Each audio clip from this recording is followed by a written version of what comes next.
Bonjour à tous, bienvenue sur le plateau TV Veto Inside en direct d'AVVAC le Congrès Marseille, édition 2025.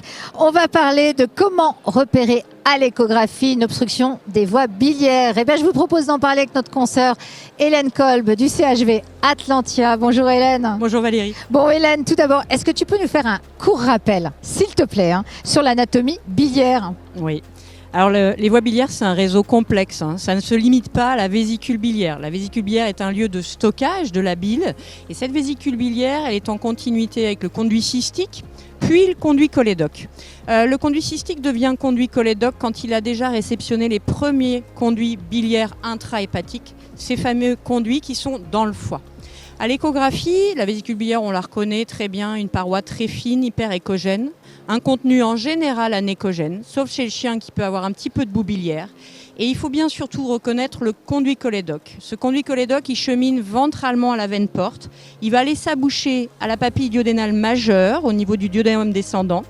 Chez le chien, ce conduit cholédoque va être rejoint par le conduit pancréatique pour se jeter à la papille duodénale majeure. Chez le chat, attention, les deux conduits vont se rejoindre via la papille duodénale pour aller se jeter dans le duodénum descendant. Voilà l'anatomie. Donc une différence à bien faire attention justement. Et tu dis c'est important de bien le repérer parce que finalement ça nous aidera en quoi par la suite? C'est très important de le repérer dans ce thème d'obstruction des voies biliaires. C'est lui qui va se dilater en premier. Donc justement, parlons-en maintenant. Une dilatation des voies biliaires, une obstruction des voies biliaires va générer une dilatation des voies biliaires. Et le premier, c'est le conduit cholédoque qui va se dilater. Avant même la vésicule biliaire. La vésicule biliaire peut se dilater dans un second temps, mais c'est le premier, ce conduit cholédoque.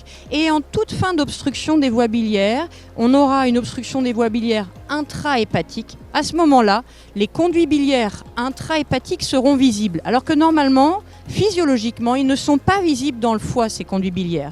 Donc quand on les observe, c'est qu'on a vraiment l'aboutissement d'une obstruction des voies biliaires extrahépatique, puis intrahépatique. C'est le summum de l'obstruction.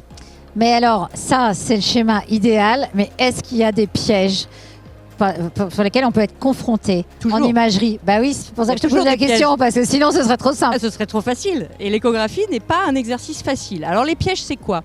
Ben justement, il n'y a pas toujours une dilatation de la vésicule biliaire. Ça veut dire que l'absence de dilatation de la vésicule biliaire n'exclut pas une obstruction des voies biliaires. Ça, c'est la première chose. Deuxième point, tu as des animaux qui vont avoir des voies biliaires dilatées suite à des inflammations, suite à des anciennes obstructions. Ils ne sont plus en obstruction des voies biliaires et pour autant, les voies biliaires restent dilatées. Donc attention, ça aussi c'est un piège. Et puis il y a une maladie congénitale qu'on appelle la maladie de Caroli. Caroli's disease en anglais, qui va toucher les chats, pour laquelle justement les voies biliaires intrahépatiques seront très dilatées de manière congénitale, alors même qu'il n'y a pas d'obstruction. Donc des dilatations des voies biliaires ne signent pas forcément une obstruction, et on peut très bien avoir des voies biliaires, une vésicule biliaire non dilatée, alors qu'il y a une obstruction. Voilà le piège. Donc voilà le piège, exactement. Il y a des causes spécifiques à rechercher, j'imagine qu'il y a des causes les plus courantes finalement que tu vois toi parce que tu fais de l'imagerie au quotidien, donc tu es habitué, tu as l'œil et il n'y a peut-être pas d'études qui sont publiées sur le sujet, mais tu as sûrement un grading des causes. Alors en fait il y a pas mal d'études sur le sujet et les études et les cas concrets qu'on voit au quotidien nous montrent que les grandes causes d'obstruction des voies biliaires concernent justement ce carrefour stratégique entre la papille duodénale majeure, tu l'as compris, c'est la voie d'excrétion de la bile dans le duodénum descendant. Et qu'est-ce qu'il y a autour de cette papille? On a le duodénum, partie haute de l'intestin grêle, et on a le pancréas. Donc ce carrefour-là, entre le pancréas, les voies digestives et les voies biliaires, lorsqu'il est enflammé, peut facilement conduire à une obstruction des voies biliaires. En un, le pancréas. Que ce soit chez le chien ou chez le chat, une pancréatite chez le chien, la pancréatite, c'est la première cause d'obstruction des voies biliaires chez le chien.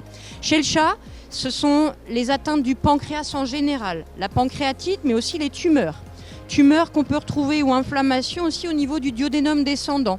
Donc lorsque tu as des inflammations chroniques digestives chez le chat, ça peut aussi favoriser les obstructions des voies biliaires. Et puis également, évidemment, on parle des voies biliaires, donc tout ce qui peut faire obstacle dans ce conduit cholédoque. Les lithiases, c'est plus rare, plus rare que les pancréatites ou que les inflammations digestives. Les lithiases biliaires, les tumeurs des voies biliaires peuvent aussi générer une obstruction des voies biliaires.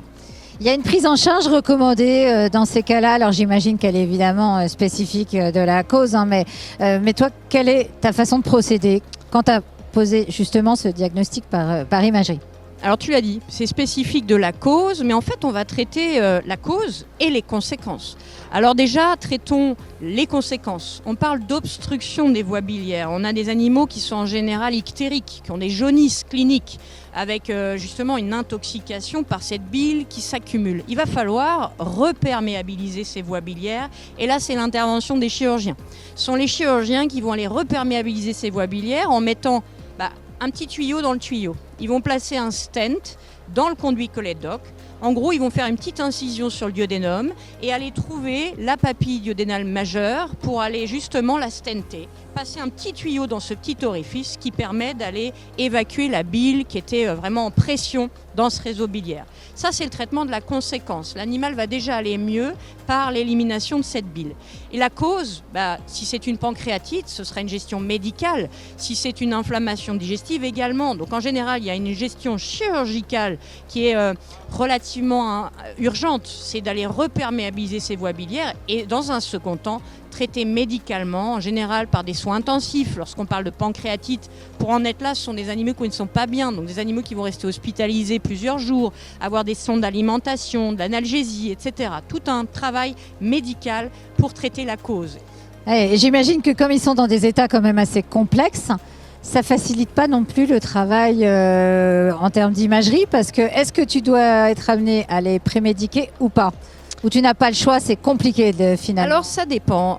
Toujours une bonne analgésie, ça c'est très important. L'analgésie fait qu'on peut conduire un examen échographique dans de bonnes conditions. Or, c'est incontournable. On parlait de pancréatite, grande cause, chez le chien comme chez le chat, c'est douloureux. Une bonne analgésie peut faire qu'on conduise cet examen dans de bonnes conditions. Donc on n'est pas toujours obligé de les sédater. Je dirais même que c'est rarement le cas. L'analgésie suffit, mais une bonne analgésie. D'accord, merci beaucoup Hélène en tout cas. Je t'en prie. Et j'espère que vous aurez été intéressés par ce sujet sur l'obstruction des voies biliaires, que vous en aurez appris davantage. En tout cas, si vous voulez plus d'infos sur l'obstruction des voies biliaires, sur la façon de les traiter, mais surtout tous les tips en médecine vétérinaire, suivez-nous avec nos spécialistes sur Veto Inside, la chaîne est gratuite. Allez, à très vite, à bientôt.